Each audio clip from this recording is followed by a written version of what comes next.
Hello students, welcome back to the biology class. So today we will start with the revision of the second chapter, that is the sexual reproduction in the flowering plants. And as we go through the NCERT side by side, we will covering the notes also. So as you go through these pages of the NCERT, you will come across that the first concept discussed in the NCERT book is the structure of the stamen, microsporangium and the pollen grains. So let's straight away go to the concept from the notes itself. We all know that the stamen is basically the, give me a second. We all know that stamen is basically the microsporophyll, and it consists of a filament and a terminal bilobed structure called as anther. NCERT clearly says that generally maximum plants, flowering plants will have their anthers which are bilobed. So there are two lobes there, and each lobe carries two theca. So total number of theca are going to be 4, and each theca represents the microsporangium, or also called as the pollen sac. So the stamen is called as microsporophyll, and the anther is the structure which is at the tip of the stamen, and the bottom portion is the sterile portion called as filament. And each anther carries two lobes, and each lobe carries two theca or two cavities. These cavities are basically the structure where the pollen grains are present. These cavities are also called as the pollen sac, also called as the microsporangium, also called as the anther sacs. So inside these sacs, microspores or pollen grains are formed. Now how do you distinguish these microspore and pollen grain?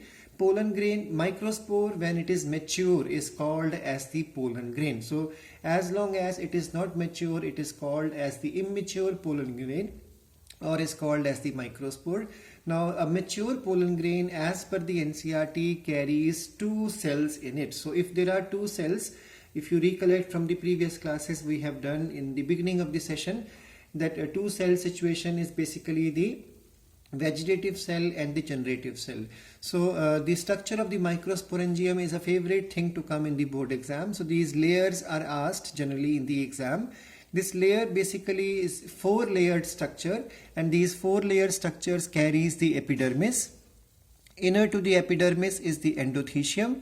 Inner to the endothecium there is 2 to 3 or generally 4 layers of the middle layers, and below the middle layers we have the large cells which are full in nutrition called as tapetum. So there are 4 different type of structures present in the wall of the anther sac or the pollen sac or the microsporangium. So the outermost layer is the epidermis, then we have the endothecium, then we have the middle layers, and then big cells inside which are in contact with the sporogenous tissue inside, and these big cells are called as the tapetum. Favorite thing in the exam, if tapetum is non-functional, what will happen? If tapetum is non-functional, nutrition will not be given, so pollen grains cannot be formed, and tapetum is responsible for providing nutrition to the developing pollen grains. It also prepares enzymes and hormones. It also prepares the pollen kit, which we have already covered in the classes in the beginning of session. If you remember, pollen kit is that yellowish oily compound present on those pollen grains which are picked up by the birds as well as by the insect. So this structure generally comes in the exam. Endothecium is the favorite layer for the dehiscence to take place.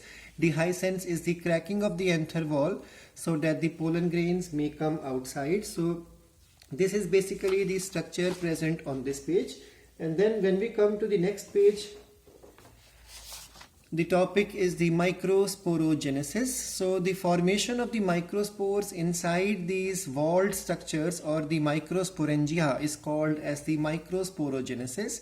Each microspore is formed from the pollen mother cell or the microspore mother cell, also called as the PMC. Each PMC, remember, is diploid. So because it is diploid, it undergoes meiosis, and each mother cell will give rise to 4 microspores, or you can say 4 pollen grains at maturity, and each of these pollen grains are haploid in nature.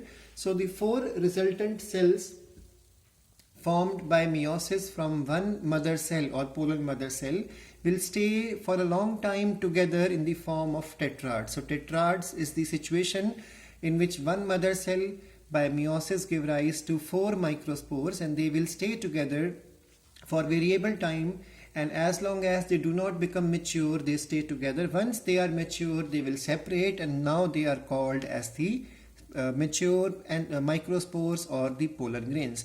So pollen grains are also called here as microspore.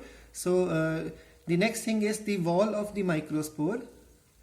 So the wall of the microspore is called also as the sporoderm. As per the NCERT syllabus, it simply says that it is made up of intine and exine, and then it clearly says intine is pectocellulosic in its composition, and exine is made up of sporopollenin.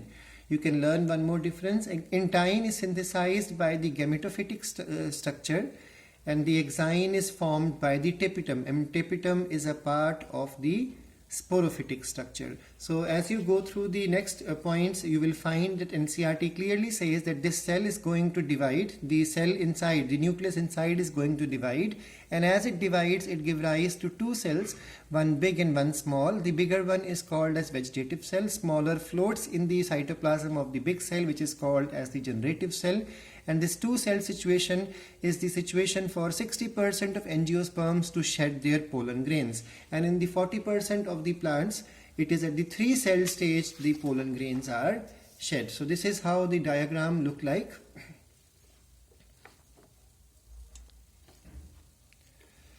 So at one or more places, the exine will be thin or absent, and that region is called as the germ pore. So again, a favorite thing in the exam, what is germ pore and its function? So germ pore is the place in the sporoderm or the spore wall or microspore wall or pollen wall, in which some portions are there where exine is absent or is thin, and that area is called as the germ pore, from where the pollen tube will come out during the germination of the pollen grain. So when pollen grain germinates on the stigma, the pollen tube is supposed to come out of the germ pore.